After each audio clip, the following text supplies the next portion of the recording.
This is episode 14 of the Prepper Website Podcast. Today we are looking at articles that deal with bugging out by car when it hits the fan, prepping and survival drills to run, and 10 items that sell out after a crisis. Hey, I'm Todd Sepulveda, the editor of PrepperWebsite.com. This podcast is an audible version with some commentary of articles that have been posted on Prepper Website, a daily aggregator of preparedness information. These articles are some of the best that have been recently posted on PrepperWebsite.com. All article links and show information can be found on the PrepperWebsitePodcast.com. So let's go ahead and get started. Hey, I want to point out that yesterday on episode 13, I did talk about an article, how to buy, and a video that I was mentioning, and I did find it. The video is entitled Track Me If You Can. It's an older one, and it was Aiton Edwards, I guess, was in it. And so I did find it on besurvival.com. I did link to it on episode 13 in the mentioned in this episode, so you can go to it and link to it there. I'm also doing something a little different today. I have a little bit of time kind of playing around with something. I use an extension on Google Chrome called Screencastify, where I can grab my screen and do a screen capture at work. I pay for the premium by myself so that I can use it at work because I do need it. And so I'm going to try to, kind of do this with the podcast in mind, but also doing the screen capture. And then I'm going to upload the screen capture to YouTube and just kind of see what I do out there. The only thing that I can think of that's going to be an issue is if I never need to take a drink, I can push pause on the recording for the podcast. Can't really do that for the screen capture. So like when I need to take a drink or something like that. But anyway, so we're just going to try that. So let's go ahead and get started. The first article comes to us from Prepper's Will. The title of the article is Bugging Out by Car When It Hits the Fan. If disaster hits, you must be ready to leave quickly without attracting unwanted attention. Bugging out by car is the number one and only choice for most preppers. Even more, bugging out by car provides a certain safety from criminal elements. If you plan to do the same when disaster strikes, here's what you should do or should know. First of all, I would like to make one thing clear. Bugging out by car is not a guarantee that you will safely reach your bug out location. There are many things to consider, and you might have to abandon your car at some point. Even so, you should be able to travel much faster and further during a car than any other vehicle. Further using a car than any other vehicle. When your town is affected by an emergency, may it be regional or national, there are two things that will influence the success of your bug out journey. First of all, the nature and the effects of the crisis should dictate your course of action. And second, the time it takes you to put your bug out plan in motion. As an example, if a wildfire is developing in your area, you should figure out how the situation is evolving. Are they able to keep it under control? When was the initial outburst and how is the situation escalating? Is it heading your way? When the answer to one of the questions above threatens the safety of your family, it's time to act. Bugging out by car would be your only chance of escaping the incoming danger. However, you have to decide when to leave everything behind. Logic dictates that the sooner you do so, the better you will be. You will not have to deal with other panicked drivers, and you will not be surprised by weather effects that can change the outcome of the disaster. High winds can cause the fire to spread faster, and you might get trapped along the road. Bugging out by car requires for you to focus on both preparing your car and driving it to safety. There are a few things that would require your full attention. There are a few things that would require your full attention. Sorry, I can't read today, I guess. You shouldn't forget to include them in your bug out plan. Bugging out by car, prepping your vehicle. Upkeep and inspection. Keeping your car in good shape shouldn't be done only for the end of the world, and it should be a general rule. You shouldn't do the yearly inspection just because your state regulations require you to do so. Do it because that car you drive daily keeps you safe and gets you back to your family. You don't have to be a mechanic to spot if something is wrong with your car. Bugging out by car requires for you to keep your vehicle in perfect working condition. Keeping a repair kit. When bugging out by car, try to remember to always keep a repair kit inside your vehicle. Don't take tools from the kit and forget to put them back. The complexity of the repair kit depends on your level of knowledge to do some to do simple or complicated repairs. It might not be the time to learn how to tear down an engine, but you should at least be able to change a flat tire, check the oil, and add coolant.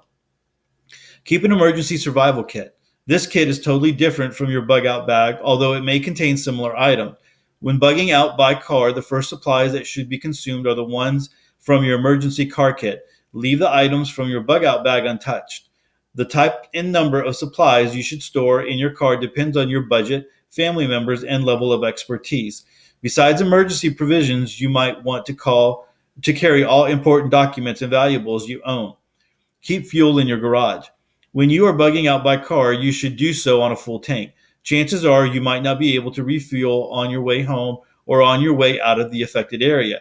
As a backup solution, always keep one or two fuel canisters in your garage. One should be taken with you on the road, and one should be used to refuel your car. Keep things organized. Everything you take on the road with you should have its place in your car.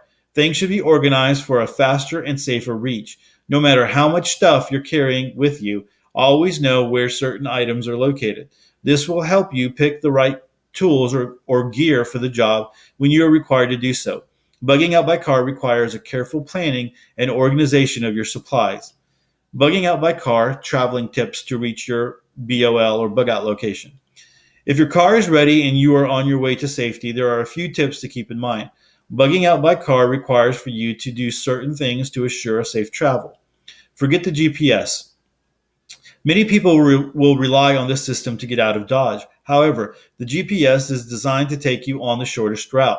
This is not a good idea because that course could lead you back to the source of the problem, or you can get in a traffic jam in no time. If you want to be sure you stay on the right path, ditch the GPS and consult a paper map. This also requires for you to know the neighborhood and trust your instinct. Okay, just a little side note there. I think you can use the GPS if you are able to recalibrate as you're going. If your GPS can do that, I know that my phone can do that as I'm traveling. If I decide to go another street, it will do it. Now I will tell you this because I use Google Maps when I'm doing that. A lot of the times I think that I can go a faster route, and Google Maps is pretty accurate. So if everything is working, everything is on target, and satellite is working, and communications are still up, that might give you accurate information about where things are and how long it'll get to get somewhere, because it is pretty accurate. Up on the top where it says things to keep in your car, your emergency kit, I would also keep a can of um, inflated tire, or I guess that's what it's called, so that if you're in a situation where you can't sit there and change your tire, you can at least put something in there, seal up the hole as much as possible if it's a small enough hole, and then get to where you need to get to. I've had a little bit of experience with that, and I might link to that article there in this episode note to talk about that one. Okay, so we're going to go ahead and keep going. Keep everything locked up. When bugging out by car, your doors should be locked and windows rolled up. If you travel by night and you want to go unnoticed, the lights inside your vehicle should be turned off. If people see what you have inside, they might target you for your supplies. Things should be packed as you would go on a family vacation. It shouldn't look like the doomsday preppers are in town. Don't stop, just don't. By now, you should have an idea of the dangers the crisis is posing and the outcome it will bring. Don't stop for anything unless it's an emergency. You shouldn't stop for directions or to get food and drinks. There's no reason to stop if you have everything you need in your car. Just keep moving if you want to keep your advantage. Keep your eyes on the road. Bugging out by car requires for you to stay focused on your driving. You should suppress any distractions that may affect your driving abilities or judgment. Turn off the radio and keep the kids busy. Don't look around and keep your eyes on the road. Don't make eye contact with anyone you see. They are not your problem. If you need to gather information on how the situation is developing, one of your passengers should help you. He or she can listen to the radio using headphones and provide updates when necessary. Stay away from the herd. This means that you should drive on back streets, not main roads. You should avoid checkpoints, major intersections, and barricades. Avoid checkpoints at any cost if you want to keep driving. There's a reason you see highways packed with abandoned cars in disaster movies. It's called herd mentality. and not taking the safer path. Avoid getting trapped when bugging out by car. Avoid your vehicle if you must. Regardless how good of a driver you are and how well prepared your vehicle is, you should be prepared to abandon your car. As I said before, bugging out by car is no guarantee that you will not have to travel by foot. You might make mistakes or things may develop in ways you cannot control. Regardless, the reason you should be prepared for this outcome. If you organize your supplies, you should be able to take only what you need, your bob, without wasting time.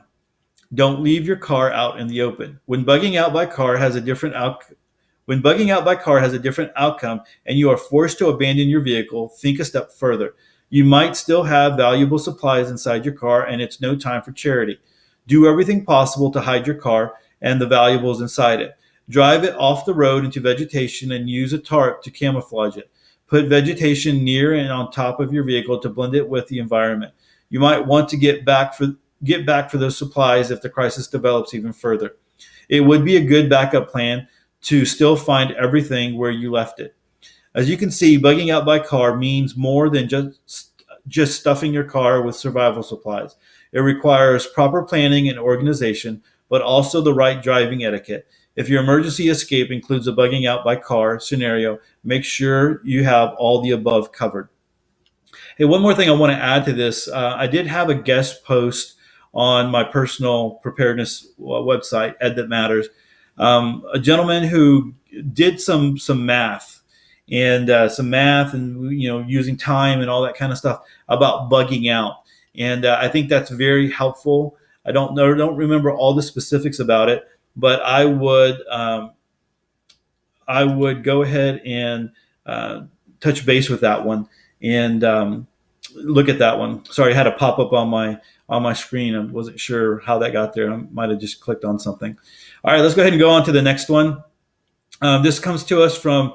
And let me just say, at Prepper's Will, there's article links in here. Let's see. There was article links. There's article links in here. You definitely want to come visit these. You want to visit all the websites that I'm linking to. And I'm reading their articles, and so definitely visit them. You can link to it through the Prepper website, podcast.com, and the episode show notes. All right, this one is coming to us from modernsurvivalonline.com. And the title of this one is Prepping and Survival Drills to Run. And this one is a little long, but let's go ahead and get started on this one. Some good information. If there is one theme that I preach repeatedly for survival situations, it is to practice before your life depends upon your skills. So many survivalists pour through books, videos, and television shows, learning every little trick in the book. However, too many people stop there. I cannot count how many times I expected a survival technique to be simple, yet it turned out to be nearly impossible. More importantly, I like to focus on time-sensitive situations that would really create natural pressure. In this article, I will cover situations you need to practice, both alone and with your family. Bugging in. First, we can look at bugging in situations. When you make the decision to lock down, there is an order of tasks to complete and a small amount of time to get them completed.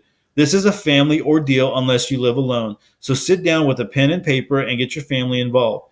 When the bug-in decision is made, somebody needs to do inventory to secure the property, to gather or run out for supplies, and to get weapons ready for defense. Obviously, you do not want small children loading guns, but you also want to assign the most difficult task to the most experienced and physically able members of your family. A person with a bum knee would be ideal to board up windows or gather weapons. Somebody with a good feel for the time frame of the emergency should be the one handling inventory or rounding up supplies. These decisions in advance and do a few trial runs to ensure everyone knows their role. Time how long it takes to get locked down. Step 1. Plan out assignments for each person. Inventory, supply run, windows, perimeter, pets, and small children, weapons. Step 2. Use a timer to see how long it takes to safely complete all tasks. Take notes as you go on anybody that looks lost or confused. Step 3. Assess the completion of the task. Is your property secure? Do you have the needed supplies? Is everybody inside and locked down? Step 4. Make changes to your assignments or provide additional guidance. Run the drill again to see if the time or completion improves. Bugging out. The opposite of this situation would be preparing to bug out. Again, you have a small amount of time to get everybody prepared and moving in the right direction. Make sure all bug out bags are packed and in a common location by the door. If you have pets or small children, assign somebody to get them together. If there's food or water to take, make sure everybody gets it into your bags. Finally, make sure everybody knows and practices leaving on foot or by vehicle. Drill who will be leading, who will be navigating, and who will be keeping an eye out for threats. Time how long it takes to get from your home to a safe place. Step 1. Gather everybody and assign tasks, gathering small children and pets, collecting weapons, food, and water, a last second inventory, ensuring everybody has their bob, locking down the house as you leave, checking vehicle for fluids. Step 2. Assign roles for travel: lead hiker driver, navigation, lookout, kids, and pet duty. Step 3. Run the drill with a timer and first see how long it takes you to get out of your home and safely away from the property. Take notes as you go. This drill will feel rushed, so the notes are vital. Step 4. Take the drill a step further and give your family some distance to cover. Go on foot for a few miles or take your vehicle during a time of bad traffic. Step 5. Assess the completion of the task. Did your family forget to bring anything vital? Is everybody accounted for? Did the property get locked down so looters can't get it? How long did it take you to get to safety? Step 6. Make changes and run it again. Try to improve the time it takes you to get to safety. Gathering the family. A scenario that could relate to either bugging in or bugging out is moving each family member to the same location. For most families, daytime disasters can result in both parents being at different workplaces and all the kids being at different schools. Designate and practice one parent or driving team to pick up each child and move them away from congested locations like schools and daycares. Pick a public rendezvous point where traffic will not be an issue and practice getting the whole family together during rush hour. Mark a paper map with shortcuts that can shave minutes off your drive time. Step 1. Create a plan. Assign each person that can drive a family member that cannot. Get out a paper map and plot the locations of each person. Then figure out where to meet. Step 2. Time how long it takes to get each member of the family away from congested areas. Each person needs to be at least a mile from any school, daycares, shopping centers, or large office buildings. Step 3. Time how long it takes to get the whole family together at the rendezvous point. Step 4. Time how long it takes to get everybody from that point to your home or other secure location. Step 5. Adjust your strategy to try to get everybody reaching the rendezvous point at the same time. This may mean moving the location to accommodate those that travel slower. You can step up the difficulty by running the drill during rush hour or after a sporting event lets out. House fires. Another drill to run in your home is evacuating during a house fire. Your workplace probably has an evacuation plan, but what if an electrical fire breaks out at home in the middle of the night?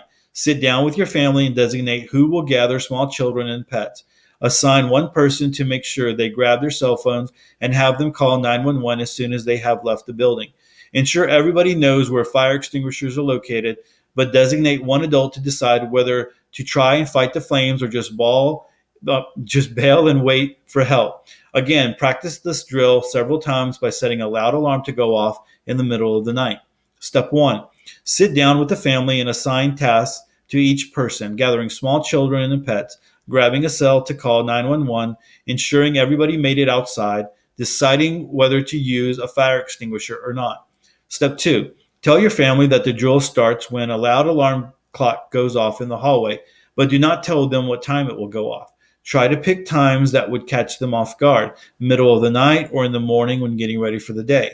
Step 3. Run the drill and take notes as you go. Use a timer to see how long it takes to get everybody to safety and how long it takes to get the extinguisher and get back to the fire. Step 4. Make adjustments and run it again. You should be able to get the whole family out of the house in less than 2 minutes with practice. To step up the difficulty, cut the power so the drill must be done in complete darkness. Flooding. Another common household disaster is flooding. As you practice this situation, you will have to decide if wind damage will be a concern. When flooding is related to hurricanes, you will also need to board up windows and secure the exterior. Cell phones would likely be down, so practice alternative communication methods. Ensure everybody in the family knows to focus their efforts on the lowest spot in the house. Designate one person to cut power to areas that will have standing water. Have a designated place to which you can move furniture and make sure anybody physically able can help with the effort. Have a cache of dry clothes and blankets and verify that everybody knows where they are. If safety gets to be an issue, have a higher ground area for everybody to meet and wait for help. Step 1. Gather everybody to assign tasks and to designate an area for furniture. Also designate a safe area of higher ground to move to if safety is an issue. Step 2. Practice moving the most valuable items to your designated area with a timer. Make sure somebody cuts the power first. Step 3. Douse each one, douse each other with cold water and then scramble to get to your high ground area and change into dry clothes. May want to do this one on a hot day. All right, guys. So sorry, pausing the recording just for a second to take a drink.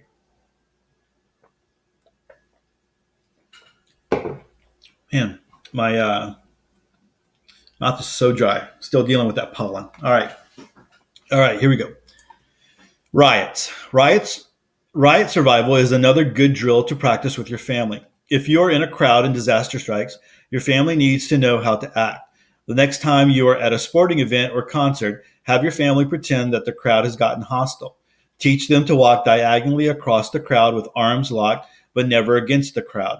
Show them how to be a gray man and blend in while avoiding eye contact and confrontation.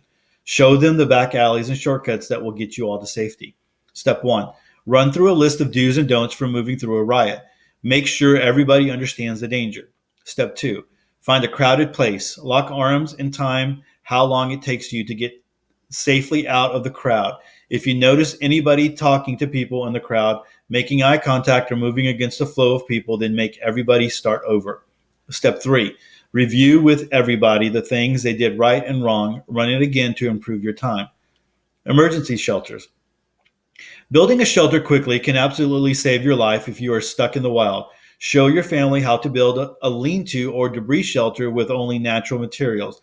Time this drill and then show them how much faster you can build a shelter with a tarp or emergency blanket. If you live in an area with lots of snow, show them how to build a snow cave. If you live in the tropics, show them how to make a raised platform. Ensure everybody participates. Step 1. Show everybody how to make a simple shelter with natural materials. Step 2. Tear it down and make them build one without your help. Time how long it takes. Step 3.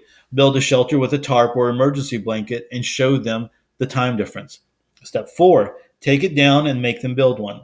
Step 5. Make suggestions and run it again to improve your time. Fire building. Building a fire is another practice that can save your life, and it can be tougher than you would think. These drills should be done in stages. First, show them how much tinder, kindling, and fuel they need to gather and how to build a fire with a lighter or matches. Then increase the difficulty by showing them the use of a ferro rod or bow drill. Teach them what kinds of wood is needed for friction fire. To really sink in the emergency time, then on building a fire in the rain or snow. Step 1. Show everybody how to build a friction fire, a fire with a ferro rod, and a fire with a lighter. Step 2. Make them build a lighter fire without your help and time them. Step 3. Make them build a ferro rod fire without your help and time them. Step 4. Make them build a friction fire without your help and time them. Step 5. Make them build any kind of fire in the rain or snow and time them. Step 6. Give them feedback and run it again to improve the times, focusing on the ones that were most difficult. First aid. Related to building a fire, showing your family how to help somebody that has fallen through the ice is very important. You need to first explain to never risk their own safety to get somebody out of the water, but instead to extend a rope or pole to them. The remainder of the drill is all about speed. You only have a few minutes to dry off and warm up, so hammer this home. Have somebody building a fire while somebody else rolls the victim in snow to dry them off. Get their clothes stripped off and practice using body heat in a sleeping bag. Finally, get water boiling to warm them up from the inside. Step 1. Wait until there is snow on the ground and mark a big circle or rectangle to represent ice. Step 2. Put one person in the center and have your family rescue them without crossing onto the ice themselves. Step 3. Have one person build a fire while everybody else helps to pretend to dry off the victim and use body heat to warm them. There are a few other first aid techniques that should be drilled with the whole family. CPR and mouth to mouth are two that everybody should know and practice. Helping a choking victim is another important drill. In fact, I actually saved my wife from choking just a few years ago. Stopping the bleeding on severe cuts is very important. Emphasize pressure, elevation, and tourniquets only as a last measure. Teach how to build makeshift crutches or a splint for an arm or a leg. You never know when the family member with the most medical training might be unconscious and needing help, so teach everybody these tactics. Step 1. Designate one person to be the victim and tell them what their ailment is, but do not tell anybody else. Step 2. Have the rest of the family diagnose the issue by communicating with the victim. You can add visible symptoms as well if appropriate. Step 3. Have them treat the victim using life-saving first aid methods. Water purification. If severely dehydrated, the time it takes you to purify water might be vital. I suggest drilling your family on purifying water by building a fire, building a filter, digging a proximity well, and purifying in sunlight. It would also be smart to practice rainwater catches and solar stills. Time each method to show them which option will help save them the fastest. Step 1. Train everybody on how to most quickly purify water. Step 2. Supply them with natural materials and have them decide the quickest option. Time them on how long it takes and note how effective they are.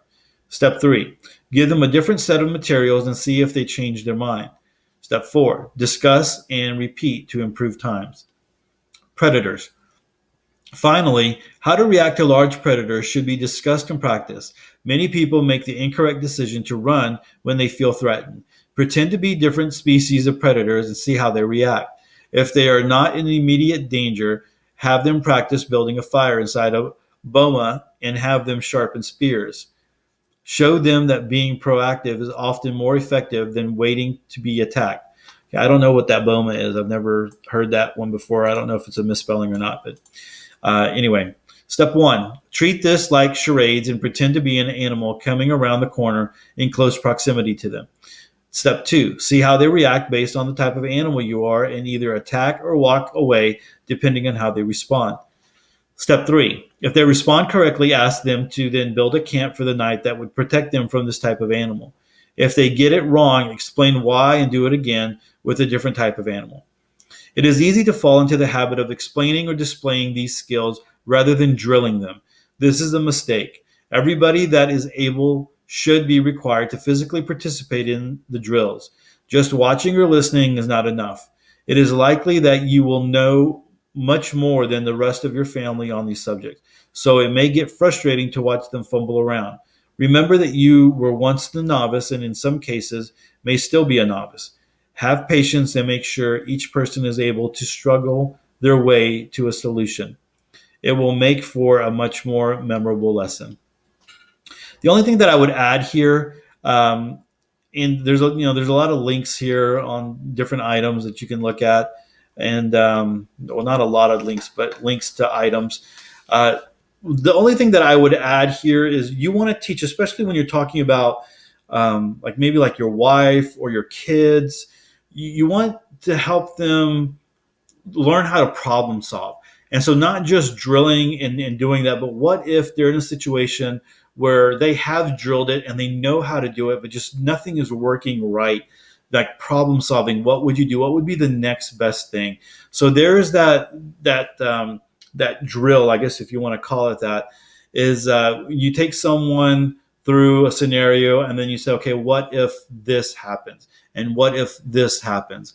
And so they're always having to, make changes and problem solve. And that's probably the most important thing, is being able to problem solve and being able to come up with solutions, even when everything's not working right, because it's Murphy's Law, whatever you want to call it.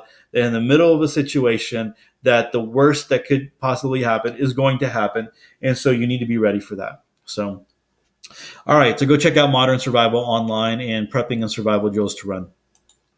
All right, we're going to go ahead and get to our last article. This is the prepper from the prepperjournal.com, and it's 10 items that sell out after a crisis. And I have a lot of familiarity with some of these things that he's talking about here, just because I live in Houston and hurricanes and all of that. So let's go ahead and get started on this one. It could be your worst nightmare. A disaster happens, and for some reason, you aren't prepared at all. In a panic, you drive to the local store only to rush through the front doors and see row upon row of empty shelves. The survival items you need are gone, already picked over with nothing left except items of no practical use to you, like cake decorating, icing, and gift cards. Scenes like this happen all the time to people all over the world, but as preppers, your job is to make sure it doesn't happen to you. Your family should be preparing well in advance of any potential disaster, and we have many posts that outline simple steps you can take now to be more prepared in the future. But let's just play along with the scenario above. If you had only one chance to make it to the store, what items would disappear first? If you were in a race with your neighbors to get anything you could before the stock was gone, which items would you need to throw into your shopping basket? Items that sell out after a crisis. In a lot of ways, the crisis will dictate to some degree which items sell fastest, but we can imagine that in every crisis, power will be off. This fact dictates most of what would appear in the list below. I want to go over each item and give my reasoning for why you should have these items now, or in some cases, why you can on have on hand and as an alternative, so that you aren't that guy staring at an empty store wondering how you can use shoelaces in a survival situation. Okay, so here are the items. Generators. A backup source of power is not something most of us think about before we prepped anyway, until we hear that eerie sound of silence when every electric device connected to the wall goes dead. In my house, I have backup batteries on my computer, so as soon as the lights go out, the fridge stops running, and any ancillary devices stop, I begin to hear an annoying beep. That beep is telling me I only have about 10 minutes before my computer shuts off to save any work. But it also signals that we are no longer connected to the power grid in a meaningful way. Generator cells always peak after a disaster, and I have heard stories of people fighting in parking lots over them. The day the hurricane rolls into your town is not the day to try to go to the big home improvement store and get a generator, because it is likely too late. If you think you need backup power for emergencies, set aside time and budget now to get a model that will work for you. Most generators will not power your entire home, but a decent sized portable generator can power several lights, charge devices, or 1 to 2 small appliances. These are great for just the essentials to keep you going, but you should ensure you have plenty of fuel on hand also. Okay, so just the um, from experience talking here, when we had hurricane, I believe it was Ike. Of course, everybody ran out of generators, and I know I was with my father-in-law, and they were trying to help. We were trying to help someone get a generator, and there was a guy in a big 18-wheeler tractor trailer selling generators out of it, and you kind of always wonder, hey, are these legit or not? But he was out in the middle of I-10, the big freeway, and we stopped, and he was selling them, and they looked decent. I think they were a decent brand, so we went ahead and bought one. He was only dealing in cash, right? So no, if you get to a situation like that, you better be dealing with cash. So I don't know if this guy had like a stock of generators or if he just came where he came from, but apparently he was ready to go. So he, brought a tractor trailer down with wherever he came from with a bunch of generators, was selling them on the side. He was doing a pretty good little business, but again, all cash. So know that that's going to happen. I think that probably happened in Houston because he knows that Houston is a big metroplex. There's a lot of people. If you're like in a small town, that might not happen. So people might not be bringing a truckload of generators in. All right, so let's go ahead and keep going. Uh, Alternative. In lieu of a generator, you can use a power inverter in your car's engine to do the same thing. You may even use less fuel and will certainly cause less noise. Extension cords. So you have a fancy generator running outside, but you need to connect your devices to it. Extension cords are always in short supply after a disaster because people forget they need to get power to the other end of their home or across the street to a neighbor's house. A few 50 to 100 feet medium duty extension cords will help you bring the power into areas and away from the noise to the generators. I will add also a strip, an electrical strip, so that you can have multiple plugs. All right, next item, weather radios. When the TV is out and so is the internet, people naturally revert to the good old radio for information, entertainment, and comfort. A weather radio is usually purchased because most like the Eaton FRX3 hand crank NOAA AM FM weather alert radio. That's a good one. I have that one. Have a crank that you can use to power the unit instead of batteries. This will ensure you can listen to local broadcast or even emergency weather alerts without the need for power. Well, you supply the power. Well, the one that I have, there's some that have it has it all, right? You can do batteries, you can do rechargeable batteries, and then you can do the crank.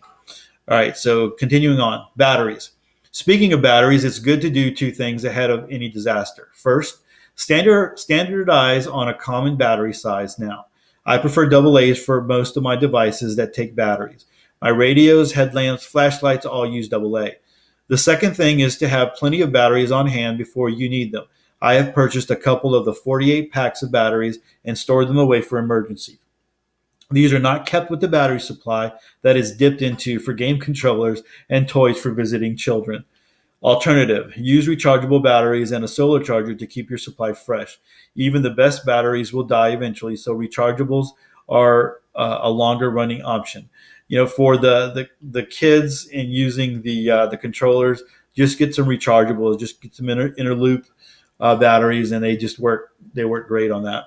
And then have it out like on the kitchen counter where the kids just go and replace them and get them themselves. All right, continuing on, candles.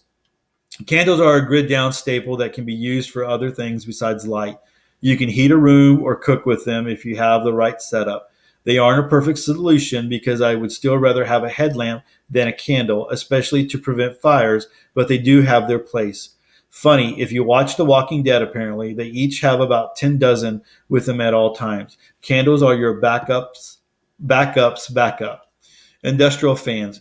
When the power goes out, a fan can be one of those conveniences that saves a lot of time and trouble besides just bringing a breeze.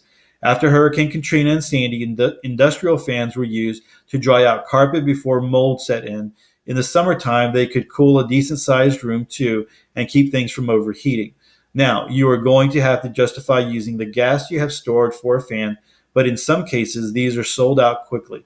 I can imagine how nice they would be in a hot Florida or Mississippi August. Gasoline cans. And I would just second this on the gasoline cans and then gas. What are you going to carry that gas in that you are standing in line for hours to get? Along with decreased or non existent fuel supplies, having an appropriate container for transport is often overlooked. Your car is out of gas, or more likely, you don't want to use gas to get to the store, so you will need several fuel cans to cart any fuel you can obtain. Additionally, a yard wagon to haul four of these or more at a time, provided rationing will allow it, might be a good idea also. And again, I'm just going to stress, fill your gas tank up. That's 20 to 30 gallons right there. And have a siphon of some sort that you can get to. So way before the hurricane hits, or way before whatever the snowstorm comes in, whatever, you fill up, top it off, and you've got 20 or 30 gallons there. And then if you need to siphon it off, you got that. All right, flashlights and lanterns. Homes, I think it was, most homes have some version of a flashlight around for emergencies. My dad had several strategic. I can talk, I promise you. My dad has several strategically placed at my home growing up, and I have followed suit to a large degree. You never realize just how many flashlights you need when the power goes out and it's pitch black. I would add a decent headlamp to this list for everyone in the family because I think they are superior for working hands free. Lanterns are great for powering a room like the kitchen when we all sit down to a nice meal of freshly grilled venison steaks that were going to go bad in the freezer. We can use the lantern to have enough light to see each other and eat with and not spin the batteries and other devices. I have a couple of battery powered lanterns like little to no heat and zero risk of fire, and several Coleman propane lanterns for outdoor use or wintertime. Controlled usage. The heat of these is great in winter, and you can cook on the tops too if you are desperate. Non-perishable food water. Now, the most obvious item that sells out after a crisis, and that is food. I didn't want to create a list of 10 food items, but let's just say that food disappears when panic sets in. Your family is partial to eating food because they do it every single day. That when the power goes out, your options for cooking that food will be a little bit different. So take time now to stock up on canned food items that your family can eat, either by heating over a camp stove or grill or even a fire. There are a ton of options that you don't even have to cook. Have plenty of these on hand to feed your family because the stores will run out if this is really a disaster. Even if they get things running in 3 days, do you want your family to go without that long? Take steps now.